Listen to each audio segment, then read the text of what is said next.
Hi everyone, welcome to day 27 of our Springboard with Java series. Previous లెసన్లో మనం repository annotation గురించి నేర్చుకున్నాం. ఈరోజు మనం కంట్రోలర్ యానోటేషన్ గురించి తెలుసుకుందాం. ఫస్ట్ కంట్రోలర్ అంటే ఏంటి? సింపుల్గా చెప్పాలి అంటే కంట్రోలర్ అనేది యూజర్ నుండి వచ్చిన రిక్వెస్ట్ని రిసీవ్ చేసి కరెక్ట్ ప్లేస్కి పంపించే యానోటేషన్. సింపుల్ ఎగ్జాంపుల్తో చూద్దాం. సపోజ్ ఒక యూజర్ బ్రౌజర్లో లాగిన్ బటన్ క్లిక్ చేశాడు అనుకోండి, ఆ రిక్వెస్ట్ ఫస్ట్ కంట్రోలర్ దగ్గరికి వస్తుంది. కంట్రోలర్ ఆ రిక్వెస్ట్ని రిసీవ్ చేసి సర్వర్ క్లాస్కి పంపిస్తుంది. సర్వీస్ బిజినెస్ లాజిక్ని ఎగ్జిక్యూట్ చేస్తుంది. రిపాజిటరీ డేటాబేస్తో కమ్యూనికేట్ చేసి రిజల్ట్ మళ్ళీ సర్వీస్ దగ్గరికి పంపిస్తుంది. సర్వీస్ నుండి కంట్రోలర్ దగ్గరికి వస్తుంది. కంట్రోలర్ ఆ రెస్పాన్స్ని యూజర్కి సెండ్ చేస్తుంది.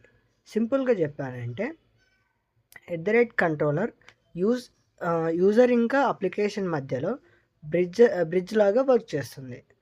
రియల్ లైఫ్ ఎగ్జాంపుల్ చూద్దాం. మీరు రెస్టారెంట్కి వెళ్ళారనుకోండి, వెయిటర్ మీ ఆర్డర్ని తీసుకొని కిచెన్కి పంపిస్తాడు. ఫుడ్ రెడీ అయ్యాక వెయిటర్ మళ్ళీ మీకు ఫుడ్ సర్వ్ చేస్తాడు.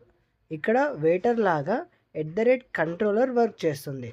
యూజర్ రిక్వెస్ట్ని రిసీవ్ చేసి అప్లికేషన్కి పంపిస్తుంది. రిజల్ట్ని మళ్ళీ అప్లికేషన్ యూజర్కి రిటర్న్ చేస్తుంది. అందుకే కంట్రోలర్ చాలా important. Without controller application user రిక్వెస్ట్ని హ్యాండిల్ చేయలేదు.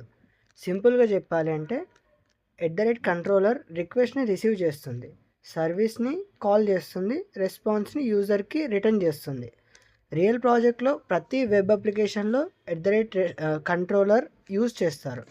నెక్స్ట్ వీడియోలో మనం రెస్ట్ కంట్రోలర్ యానోటేషన్ గురించి నేర్చుకుందాం.